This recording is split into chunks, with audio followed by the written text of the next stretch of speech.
Hey guys, and welcome to what is volume 4 of the new game pickups. Now this has been forever coming. I haven't done one of these for 10 months, would you believe it?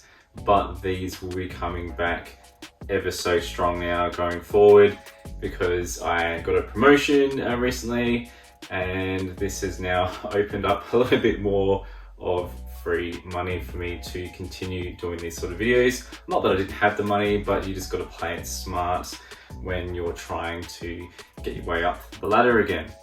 That being said, we are going to be now checking out some awesome games that I've picked up probably since Christmas, would you believe?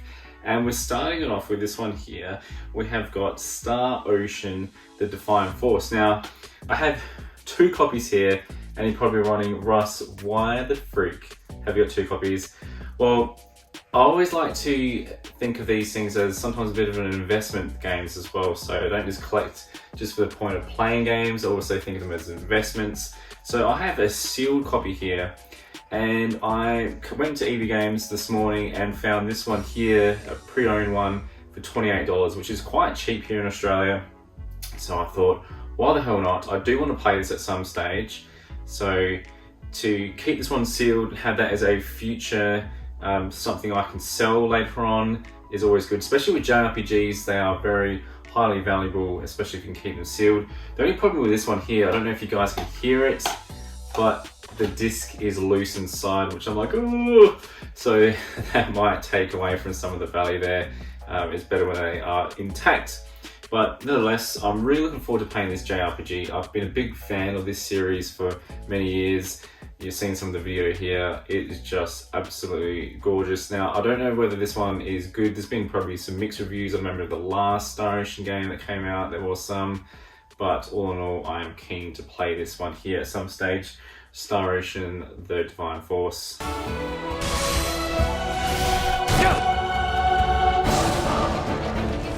Are you quite all right? It's help you're offering, and it's help I'm taking. Next up, we have Ghostwire for the PS5. Now, it just looks really awesome. I saw this on Happy Console Gamers new pickups videos, and I thought this was something that really would interest me too. And from what I can see, the Tokyo population has gone, and there's some real supernatural things that have taken over the city. Now, this is something that I want to review later on down the track, so I'm probably not going to play it for quite some time, but it's just nice to have it in my backlog. I've got so many games in my backlog, especially JRPGs and bloody Assassin's Creed games as well that I've got to finish as well, but this will be on my radar to play at some stage too, and you guys will get a nice full review of this.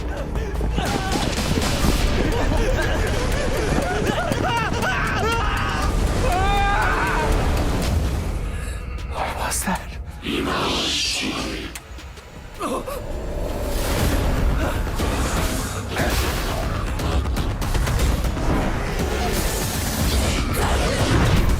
Now this one here, I will be posting a separate video with just some visuals and audio over the top, so check that out. I probably will drop that over the weekend. This one here is Arkanoid Eternal Battle, which is basically a brick breaking game where you've got that little paddle, the ball comes down and you're knocking the ball to break the bricks. I absolutely love these games. I used to play a brick breaking game on PC way back in the day at high school, and I can't remember for my life the actual official name for it, but I used to have such a blast with it. But this one has some sticker sheets in there, has like a nice booklet as well, and so you can see the stickers there, but it has this transparent cover as well, which kind of moves with the ball breaking the bricks. But I don't want to kind of, well, it's actually a card, I should say. The actual official cover is there, but I don't want to kind of spoil that too much because I want to do like an individual video of that one there for the weekend, so do stay tuned for that.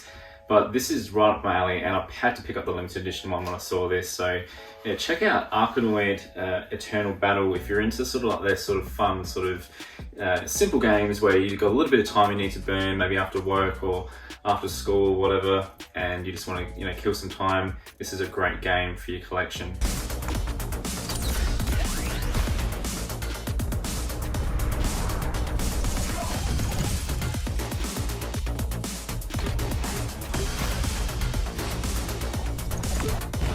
Now, this one here, I've heard a lot of mixed opinions on, but for me, anything that comes out Final Fantasy, even good or bad, I just have to play it and play it through because I just love the world that is Final Fantasy, even though sometimes I do get disappointed at times. But this is Strangers of Paradise Final Fantasy Origin. Now, this takes a very different sort of approach to the traditional sort of JRPG style that is Final Fantasy.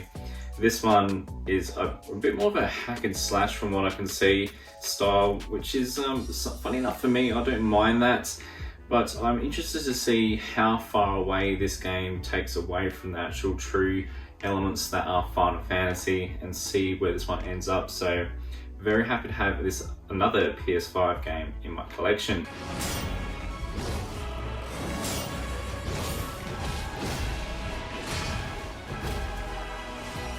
Crush you! Know when you're beaten! So my only Switch pickup for this episode was The Legend of Zelda Tears of the Kingdom. Now, I used to be a massive fan of Zelda back in the Game Boy days and playing on GameCube as well, but for some reason I haven't played anything since probably the Twilight Princess on the Wii, and I really do want to, at some stage, get into playing Zelda again. So I've got this in the collection, and hopefully one day I'll get around to playing. I know these games are good, I know they are, but I just need to have the time invested to play it. So very happy to have this one.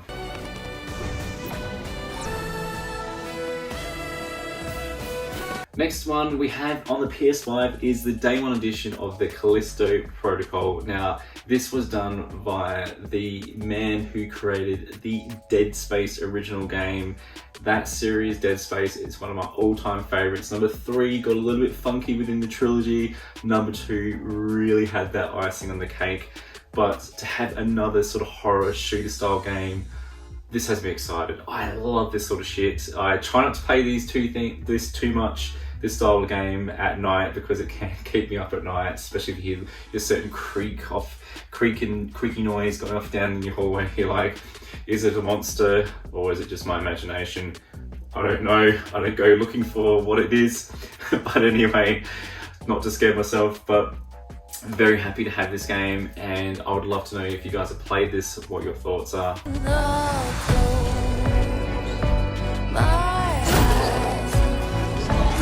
Now, this next one was for the PS4, and this was a guilty pickup for myself. Well, not really guilty, I should say. It's actually, I wanted to pick this up, and that was Ni no Kuni, the Wrath of the White Witch remastered. Now, I played Ni no Kuni 1 on the PS3, didn't get very far and put it down for some reason, but then when I picked up Ni no Kuni 2, I picked up the collector's edition, I fell in love with this series. It's just got the gorgeous sort of Studio Ghibli style graphics in there, some really great RPG elements.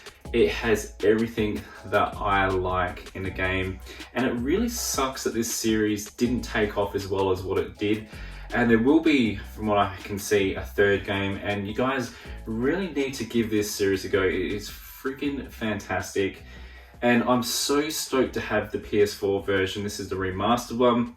I'm always a big fan of trying to get the best copy I can get available if I'm wanting to go back and play that game, that is, as well. And to have this one, I'm super happy to have. And I do plan on getting the Platinum Trophy for this. I got the Platinum Trophy for Ni no Kuni 2, which was quite a lengthy one. I think it was probably 80 hours, something around there. A lot of it involved this little farming part in there, but if you've gone for the Platinum, you'll know what I mean anyway. But very happy to have the original Ni no Kuni remastered in my collection.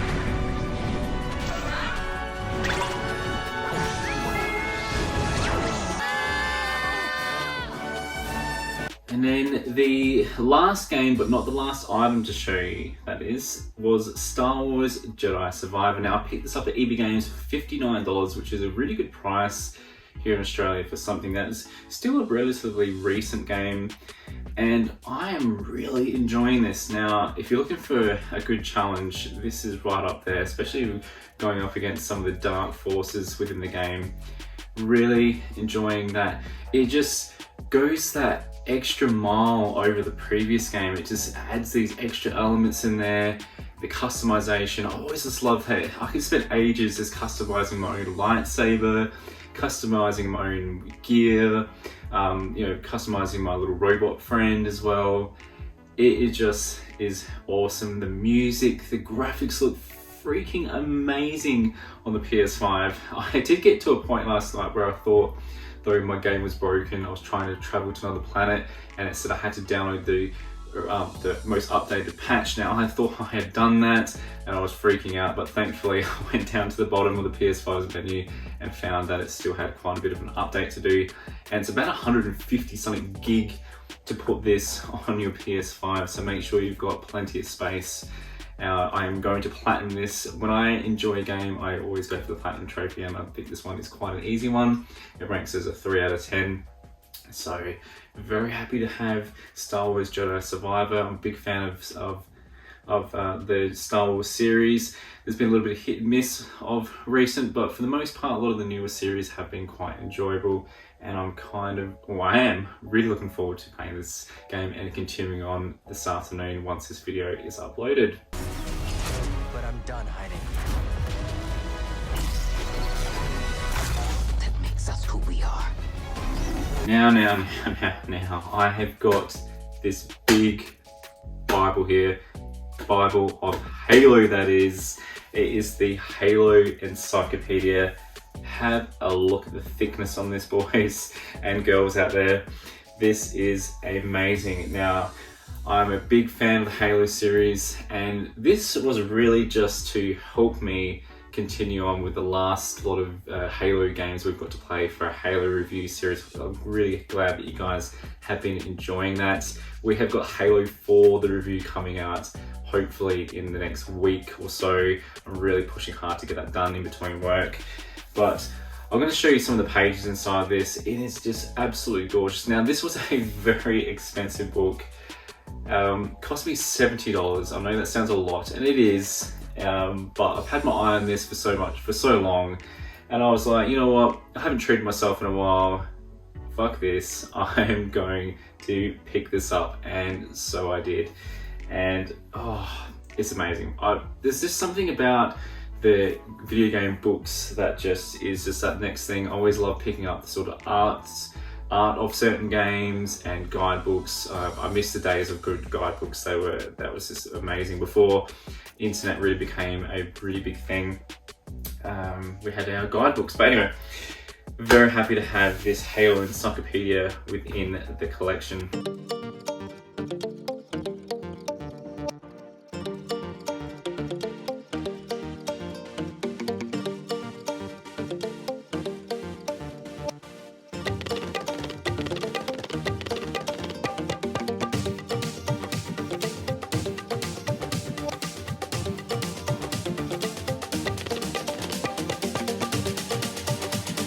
Well, there we have it, everyone. There was volume 4 of the new game pickups. Hope you enjoyed. Let me know down in the comment section what your new pickups were for the month. I would love to know.